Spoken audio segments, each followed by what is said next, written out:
When people come visit us, what they see about the culture here is that students have a lot of ownership over their space. People are really struck by how much respect they see the teaching team and all the adults providing to students as well. I want to know who you are, what you're interested in, and what motivates you.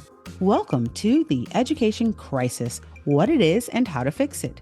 I'm your host, Tammy Duncan, here with renowned education expert Dr. Charles Reigeluth, author of Vision and Action, Reinventing Schools Through Personalized Competency-Based Education, as well as his co-author, Dr. Jennifer Karnopp, assistant professor at San Diego State University and former principal of an elementary school in North Conway, New Hampshire.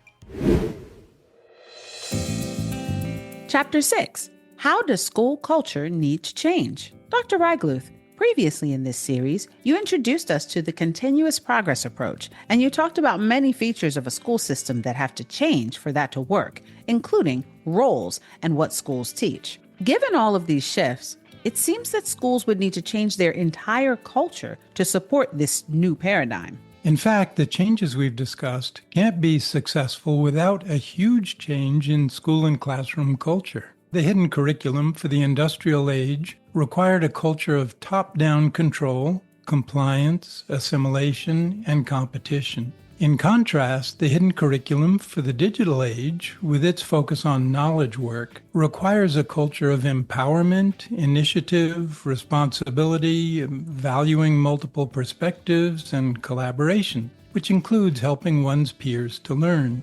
Also, culturally relevant learning experiences are important for learner empowerment and intrinsic motivation. Another reason is that the focus on the whole child requires a culture of strong, caring relationships between teachers and their students and among the students. And centering the whole child in this new paradigm also requires an intentional shift to culturally relevant and sustaining pedagogy, which brings equity, community, and relevance to the learning experience. The learner-centered paradigm sounds like a more pleasant, empathetic culture than what we have in our current industrial age paradigm of schools. Are there other cultural changes that need to happen? Yes, indeed. The growing diversity in our workplaces and communities requires a culture of inclusion, mutual understanding, and a celebration of the unique differences that students bring to the collective learning experience. This culture of inclusion extends to the adults in schools as well as the students. A more diverse teacher and administrator workforce can better support more diverse students and families. While this is not an issue unique to the new paradigm, it is important to address. Also, extending the learning experience beyond the classroom requires a culture of collaboration between teachers and parents, or other caregivers, and between teachers and the community. Further, the new role of teachers as mentors and guides requires a culture of trust and collaboration among the adults in the school. Recent research points to the importance of a sense of belonging in school, not only for students, but for teachers as well. And getting rid of grades that only serve to compare students with each other. That requires a culture where learning is fun and rewarding in itself, where a love of learning is cultivated. These are some of the most important reasons why the school culture in the digital age paradigm, the learner-centered paradigm, must be dramatically different from the culture in our industrial age schools. Okay, so what specific features should that new culture have? Perhaps the most important goal is strong, caring relationships. If students don't think you care, they don't care what you think. Students learn better and faster when they think you care, and caring relationships have proven to reduce bullying and other conflicts among students.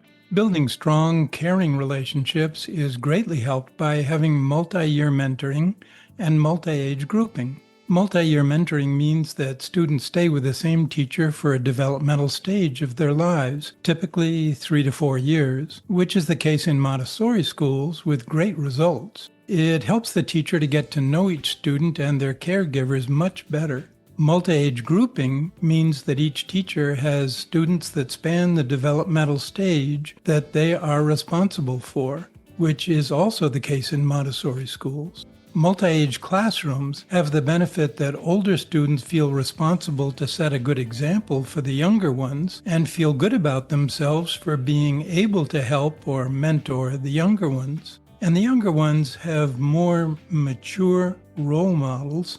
It's more like a family. Also, since only 1/4 to a third of the students are new each year, it's much easier for the teacher to perpetuate the classroom culture. And there are fewer new students each year for the teacher to get to know. That sounds like a great idea, and it has proven results. What other features are important for this new culture? Well, another important goal is to cultivate and maintain a culture in which there's a love of learning, a culture of joy and excitement. Such a culture is cultivated by what David McClellan identified as 3 great human motivators. One is the achievement motive. People are motivated when they succeed at something challenging. In the new paradigm, this is achieved by project-based learning and competency-based education, which we discussed in Chapter 2. Another motivator is the affiliation motive. People are motivated when they can work collaboratively with others and feel like a valued part of a group. That's why team sports, clubs, and even gangs are so popular. In the new paradigm, the affiliation motive is achieved by collaborative learning, which we also discussed in Chapter 2.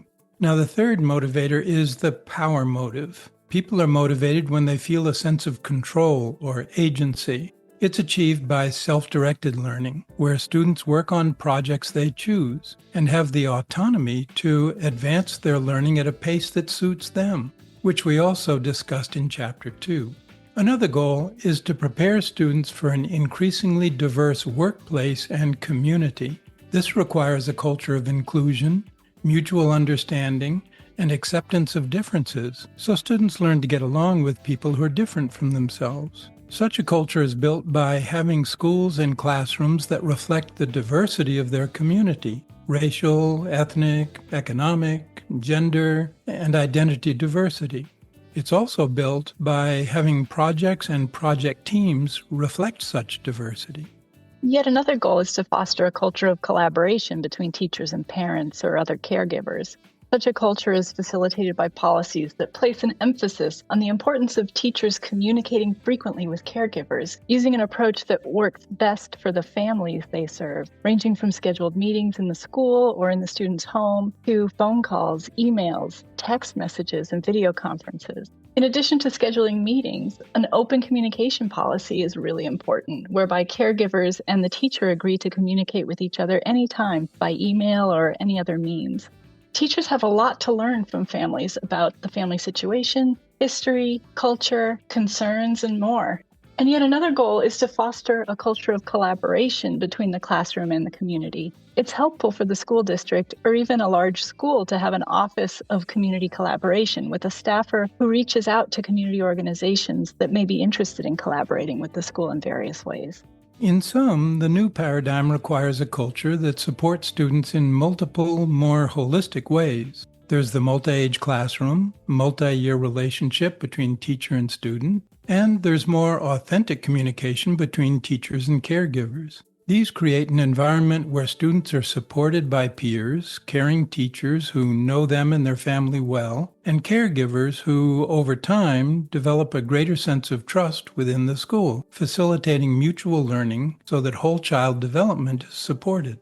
Fortunately, this kind of culture exists in more than 1,000 schools throughout the U.S., so educators can see how it works. And there's lots of evidence of its benefits for the student, teacher, parents, and other caregivers, and community.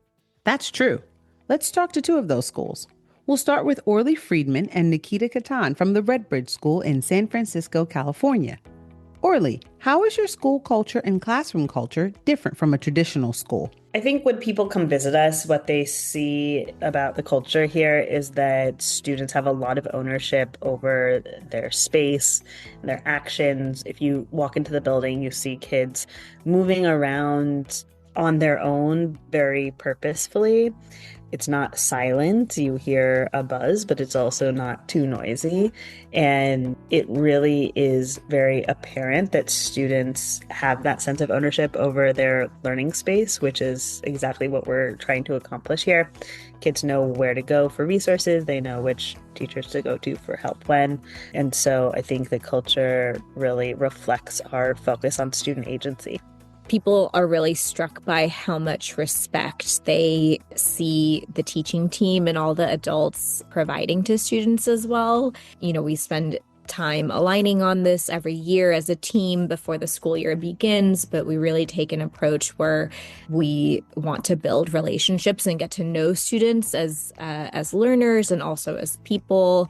And we really reflect on what it means to use that relationship as the foundation for their learning and also as the foundation for conflict resolution, because conflict does come up. That's a natural part of life. If a student feels that they are in a space that is safe for themselves and that there are people who care about them in that space, the outcomes and your ability to, drive that conflict resolution really changes, as opposed to a space where students are never asked their opinions, never asked to reflect, and only told what to do and how to do it at all times. So I think that sort of mutual respect really shines through.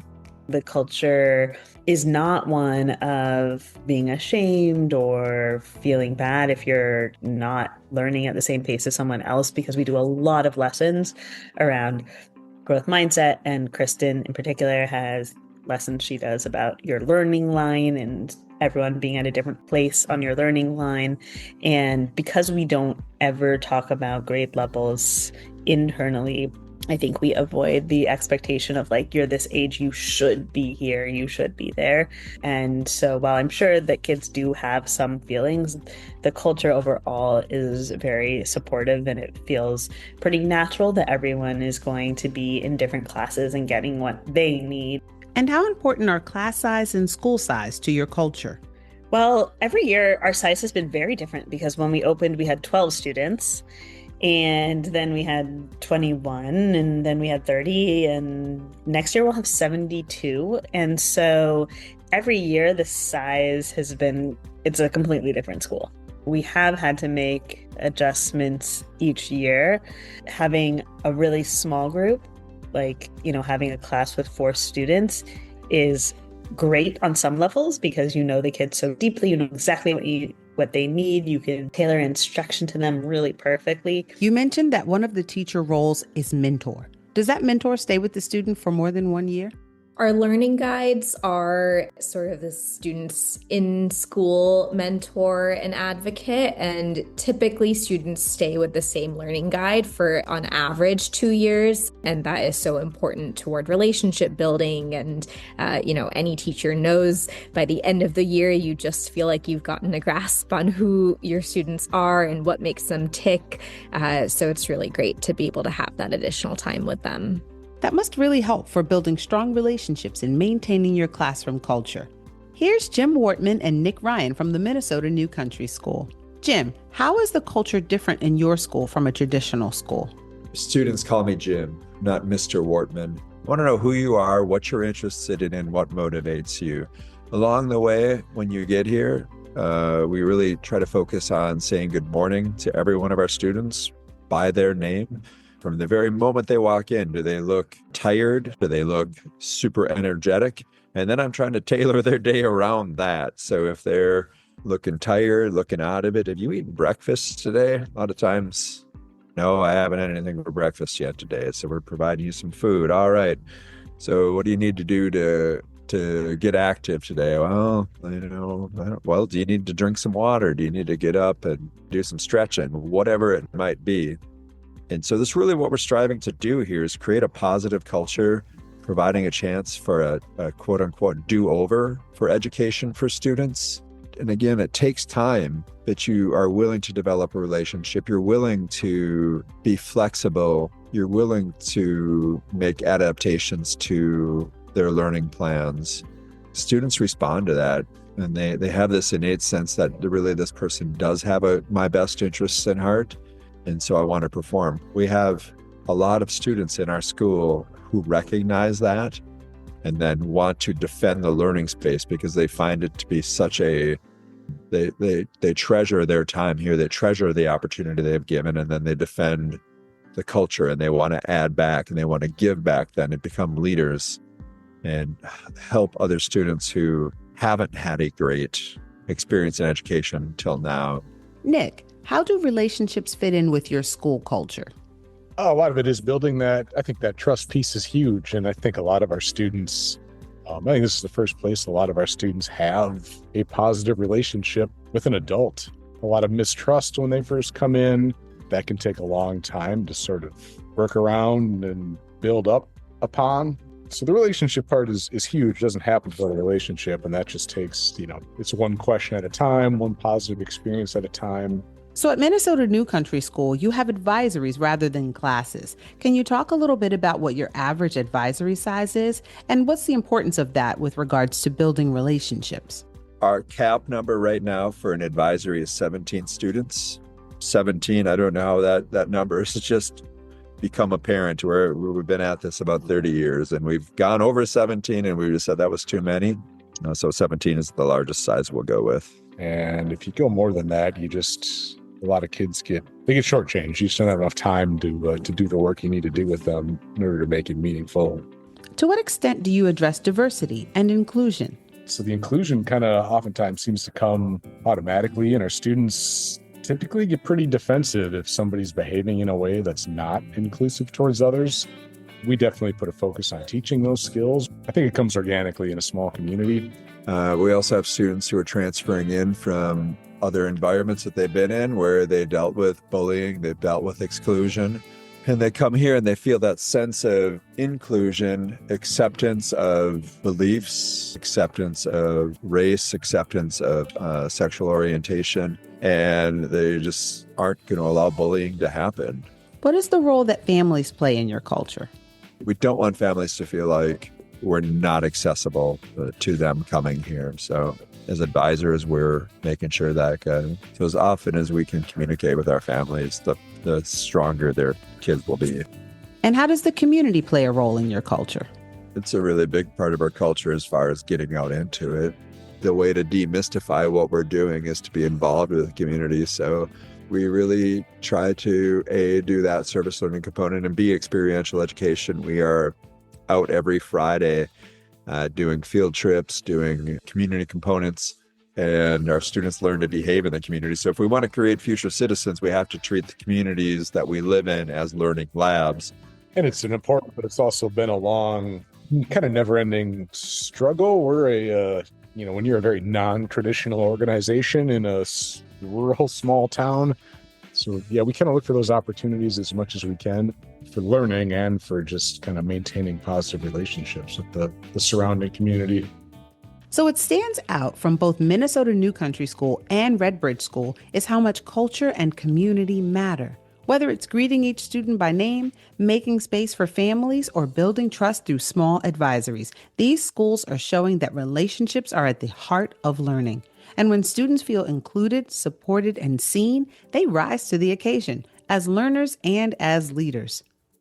Thanks so much for sharing your experience about how to make the personalized, competency-based paradigm of education successful in overcoming the crisis in education today. Before we end this chapter, here are 2 quick updates. You can receive 20% off the book Vision and Action by Dr. Charles Reigeluth and Dr. Jennifer Karnopp with the exclusive code VA20 when you order directly from solutiontree.com. This offer is available for a limited time. We are deeply grateful to everyone who supported our GoFundMe campaign, including Roberto Joseph, Fred O'Neill, Unak Beck, and Ji-Yeon Lee. The campaign is called Help End America's Education Crisis Now, and the link's in the show notes. Donate today to help us keep this podcast available to all. Thanks so much to the co-authors of Vision and Action, Dr. Charles Reigeluth and our special guest, Dr. Jennifer Karnopp.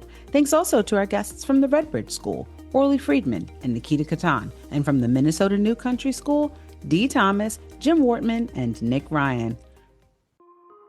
That's it for Chapter 6 of The Education Crisis, What It Is and How to Fix It. I'm Tembi Duncan, and remember, the future of education is in our hands.